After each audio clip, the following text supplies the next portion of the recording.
বাজার থেকে নিলে মেডিসিন মারা। আসসালামু আলাইকুম প্রিয় ভিউয়ার্স, আসলে আজকে চলে গেলাম বাগানে কলা গাছগুলো দেখতে দেখতে দেখতে দেখলাম যে কলা গাছে একটা কলা কয়েকটা ফেকে গেছে। তখন যে কলা গাছ থেকে কলা ছড়াটা কাটলাম, কেটে নিচে নামাই আপনাদের জন্য একটু করে ভিডিও করে নিলাম। আসলে রমজান মাসে কলাগুলা খেতে ভালো হবে ইফতার করে, আসলে এই জন্য অনেক খুশি লাগলো। বাজার থেকে নিলে মেডিসিন মারা এবং বিভিন্ন রকম ফরমালিন দেওয়া নিজের গাছের কলাটা পেয়ে আমি অনেক খুশি হলাম। আসলে এরকম যার যার বাগান আছে সে আসলে অনেক লাভবান। এরকম রমজান মাসে অনেকজনে এরকম কলা নিজের গাছ থেকে খাবে, আসলে তাদেরই অনেক আনন্দের বিষয়। আর যাদের নাই তারা তো বাজার থেকে কিনে খাবেন, একটু দেখে শুনে খাবেন।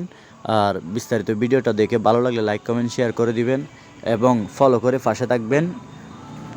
ইউটিউব চ্যানেল থেকে দেখে থাকলে সাবস্ক্রাইব করে দিবেন। আর এরকম নিত্য নতুন ভিডিও পেতে আমার ইনস্টাগ্রামটা ফলো করে পাশে থাকবেন। ভালো থাকবেন, সুস্থ থাকবেন। ধন্যবাদ সবাইকে। রমজান মোবারক।